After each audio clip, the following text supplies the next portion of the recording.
Wait a minute, this side of the room, make some noise. You can do better than that. Come on, make some noise. Not bad, not, okay, this side, you're gonna let them outdo you? Make some noise, this side of the room. Oh, this side. This side.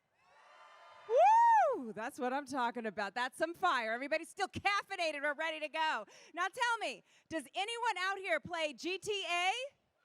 Yes, yes. All right, guys. Perhaps a little Red Dead Redemption? Ooh, ooh. Well, we've got a really great treat for you guys right now. We're going to bring out the creative force behind these and many other projects. Dan Hauser. Yes.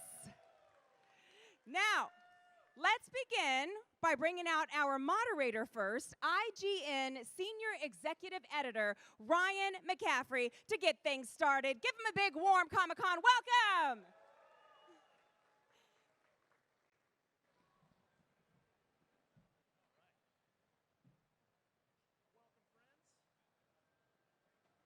Welcome, friend. What? Do I have? All right. Let's bring out Dan. Dan, come on out. All right. So we're gonna do the speed run here, Dan. I could talk to you for 3 hours about everything you've accomplished in your career and everything you're building now at Absurd Ventures, because that's why you're here. You're not here for your health. We've got new projects. We've got a new company based right here in LA. But the internet would tar and feather me if I didn't start with the elephant in the room, a little thing called Grand Theft Auto 6. Now, you haven't been at Rockstar for some time. You've been building Absurd Ventures. But is it going to feel weird to you for GTA 6 to come out on May 26th of 26? and for you to not have like every square inch of it seared into your brain the first time you sit down to actually play it? In a way. I mean, I think it's a great privilege to have worked on something that big, and to, I wrote the last 10 or 11 of them, so I think the world's probably had enough GTA from me. I think it's, they're always a new story, so it's not going to be a story that I wrote or a character set that I developed. I think it's going to be exciting. The game will be great, I'm sure. So I got to go back. I've been playing GTA. I'm a massive, massive GTA fan. With respect to 1 and 2, 3 going 3D obviously just changed not only the trajectory of your company, Rockstar Games at the time, but really, arguably the entire game industry shifted from that. Was there a point in development where all of you went, oh shit, we really have something here with this 3D thing? Well, it's funny being back in this hall, because we used to do E3 here, and I think we thought we had something very exciting around the end of, March-ish 2001, and we came to E3 in May of 2001, and the rest of the world did not seem to agree with us. And they seemed completely underwhelmed by something we thought had the potential to be amazing. And then it was supposed to come out in September and got delayed because of 9/11. Yeah. And it came out, I think, mid-October 2001. And I think some of the press still didn't quite get it, but the audience did. Yeah. And it just kept rolling. So was that moment then kind of, when does like that moment of success hit you guys where it's like starting to just turn into this momentum generating juggernaut that just doesn't stop? Well, it was a transitional moment, obviously, for everyone working on the project and for Take-Two as a company. Take-Two, I think, had been delisted from the stock market in September or August of 2001. It was going broke. Yeah. They didn't have even enough money to make enough copies of the game. We couldn't make it quick enough, and the game just kept selling. So it began well and just kept rolling through the end of that autumn into Christmas, and kept selling into New Year, and we kept thinking it would stop, and it just never stopped. That's amazing. And then, of course, it obviously is still very much going today. And I'm kind of curious about the creative process that, in the GTA days. Like, how do you go about writing for a GTA game? Like, they're known for many things, but chief among them is where they're set. Liberty City, Vice City, all of San Andreas is like. Do you start with characters or location, or do you build those around the setting? I think it changed over time. I think when I started work on GTA 3, the team already had laid out a story, and I made a few adjustments, but really we were figuring out quite fundamental building blocks of how we do storytelling in an open world game. We'd heard other people were doing motion capture cutscenes, so we thought, that sounds fun. We had no money, so we bought it by the second. I found a studio in Long Island that could do it by the second. They could only do 3 people at once. We didn't think we had enough bandwidth to figure out how to make the main character speak.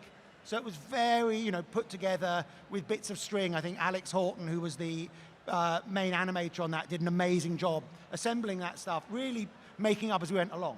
I think from a writing perspective, I hopefully got better as I went along, as I began to understand the process more. By GTA 4, we really tried to make it, the games were going to what we called high definition, and we tried to make it a more character-rich experience. But it was always this combination of, it was almost like an equation, the tone of the world multiplied by the personality of the lead character. That was the game. You were telling me backstage this great little story that is my favorite. One of my favorite parts of every GTA game are the radio stations, and specifically the talk radio stations, which Laszlo, who's with your new company now at Absurd Ventures, out there somewhere. He,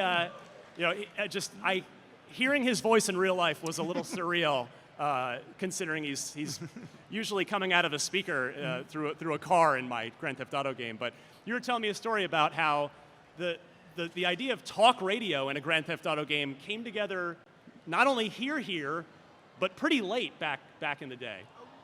Yeah, I mean, I think that was a 2-year development cycle, GTA 3, and the first year was done by the team in Scotland under Leslie, getting the whole thing kind of stood up technically, and then we began to be able to drive around the world for more than a minute and thought, how with absolutely no money do we fill this with content? And Talk Radio, me and Laz were like, well, we can do that cheaply. And then someone came up with the idea of, let's have characters from the game call into the Talk Radio, and at that moment it began to be like, this is kind of magical how it's all tying together. Oh, I love that so much. As I think most people have figured out, if they didn't know already, you are British. Yes, sometimes. And so I bring that up because you and the Rockstar team have always been very justifiably renowned for your biting satire of American culture, particularly with each successive Grand Theft Auto game. Do you think it's kind of your outsider perspective, not growing up in America, that made it kind of easier to shed some light on the absurdities within our American culture? Excuse me.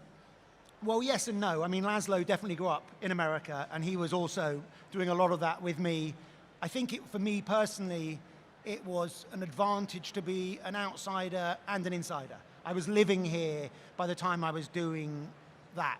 And it was a huge advantage to be on the ground in America. If you think you understand America when you live in Britain, but you really don't. And when you come here, you start to grapple with it firsthand. It's a very different experience. But you know, growing up in the 80s and 90s, you are drowning in American culture in Britain. So you have a very strange reaction to it because you kind of know it and don't know it. Yeah. So I think the combination was very, very important. Oh, that's cool. So I've said many times on IGN podcasts that you guys specifically, Rockstar North and the GTA Red Dead teams, are possibly the only video game development team on Earth that has world-class talent and pretty much unlimited resources and unlimited time, as we're seeing now with the wait for GTA 6, to do really anything and everything that you want, whereas 99% of other games we play, there are compromises made, cuts that are made. Mm-hmm. Would you agree with that assessment? And if you do agree with it, can you kind of think of an example or two off the top of your head of what the combination of all of that allowed you to do in GTA or Red Dead that maybe in a traditional non-Rockstar setting would have had to hit the cutting room floor?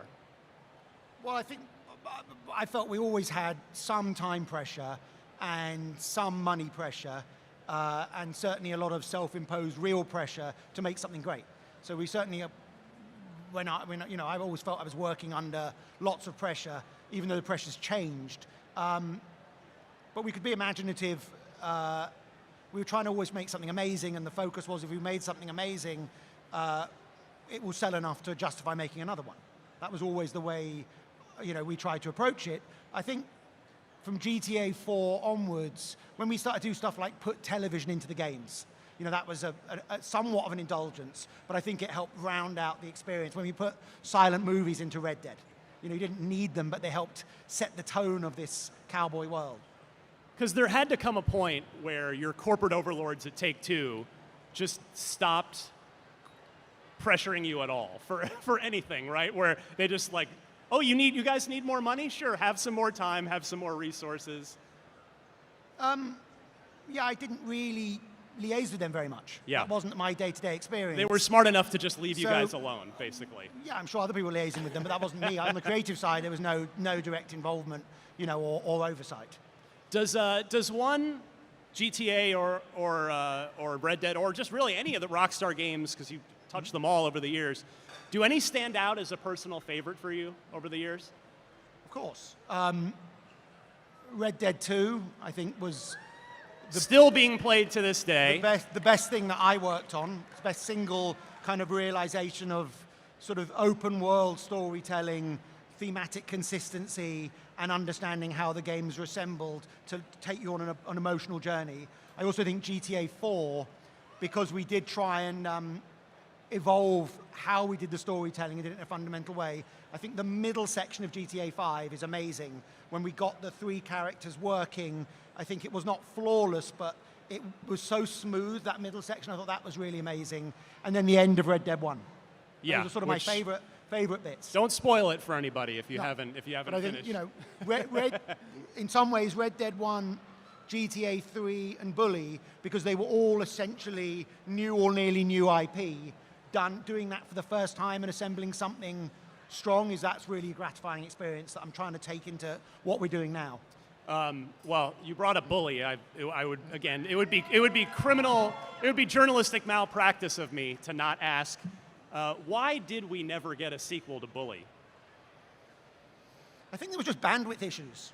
If you've got a small lead creative team and a small senior leadership crew, you just can't do all the projects you want. And with certainly how we're structuring it absurd, we're trying to do 2 projects with a fairly small team, and it's really trying to think through that. How can we do that and keep them both moving?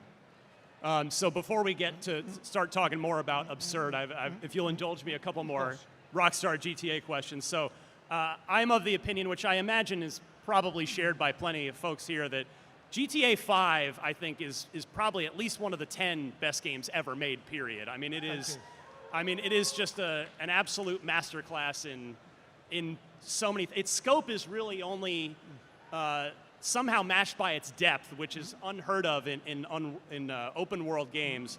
It's got story, it's got humor, it's got all sorts of hidden stuff. There's a tennis game, like a functioning tennis game in GTA 5. There's a functioning golf game in GTA 5. So there's a functioning therapist. Yes, Sort of. And it's gone on to sell over 200 million copies. So does that number do anything in your brain as those sales numbers come in, or do you just get kind of numb to it? Like, I'm just sort of curious how that sort of stratospheric effect on not just gaming but pop culture affects you. Well, I live a pretty normal life. What are you going to do? I love making stuff. I think that was why we went all in as a company. I went all in as an individual on trying to make Red Dead 2 a counterpoint to that. Because if you've made one of the biggest things ever, I wanted to make something really special for the next game, and that was really, that was tonally very different, but took some of the ideas and took them in a different direction. So I think, you're always trying to compete with what you've done in the past up to a point, but really it can't be from a sales perspective. It has to be from a creative perspective, or you'll send yourself insane. So, all right, Absurd Ventures, that's what we're here to talk about. That's what you're building right now over in Santa Monica. And San Rafael, up near you. Yes, second studio of My Way. So I had the pleasure of reading the first 2 issues of American Caper, which is your new graphic novel. It's on sale November 12th, by the way. Everybody make sure to check that out, especially if you're a GTA fan. You'll see kind of a few common themes there, and that's kind of what I wanted to ask you about. It seems very normal in the opening pages, and then it gets pretty dark pretty quickly. So I would argue that it's darker than anything you ever did at Rockstar. I don't know if you'd agree with that assessment, but what inspired the idea for American Caper? I don't know if it's darker than Trevor, but it's from GTA 5, but it's heading in that direction. I love doing, obviously, crime comedy, and didn't want to do, having done lots of stories about carjackers or people who had to be tough and be carjackers, and living in this moment right now, wanted to tell a story about some degenerate criminals from a completely different perspective and a completely different part of the world that you could never make a GTA game in. Yeah. So, the combination of factors. But I kind of saw what I thought were some similar themes to at least the Grand Theft Auto work, specifically like the American dream, I think is sort of touched on. The male ego is touched on, and violence as a means to an end, or at least an apparent solution to the character's problems. So, would you kind of agree with that? And what keeps you coming back to those themes throughout a lot of your work? Well, I think men getting confused between reality and the fantasy in their heads is something a lot of stories are about, and it's something I find very interesting. America, particularly the rural West in this moment right now is something I found interesting and thought was an interesting place to set a sort of dark comedy. I think we're trying to do, still grappling with kind of contemporary American themes, but doing it from a different perspective, where the heroes are not kind of outsider criminals from the wrong side of the tracks, but people that should be insiders and have been led astray. Yeah. And I thought that was a really interesting take on the kind of criminal, the space where between sort of criminality and political beliefs has got so blurred. I thought that was interesting and worth looking at. For folks that haven't had a chance to pick up American Caper yet, can you kind of give the quick, elevator pitch version of what it's all about? Small town, suburban, quote unquote, successful people. One is a happily married-ish, in his mind, lawyer. The other is a happily married, in his mind, property developer. Both have made some terrible mistakes, and their lives go very awry. So to wrap up, you are not, we're talking American Caper, this graphic novel. You've got a podcast series as well, an accompanying book with that. But you're not out of gaming. You're not out of gaming. Absurd Ventures is teaming up with Smilegate on your company's first game. Can you give us any hints about Absurd Ventures' first video game? Well, we've got 2 games in development. One is in our comedy world, which we're calling the Absurdiverse, and it's going to be an open world third-person comedy. And the other is set in our other universe, which is called A Better Paradise, and it's going to be a third-person dystopian tragedy, or dystopian mess. And it's both are in early development, both really exciting to be working on something new. Well, it's great to have you back in video games, and in the meantime, you can go read American Caper, the graphic novel series, out November 12th. So that's keep an eye out for that in just a couple months from now. Dan Houser, co-founder of Rockstar, co-creator of Grand Theft Auto, Red Dead Redemption, the list goes on, and now founder of Absurd Ventures. Follow him, check him out. Thank you, everybody. Appreciate it.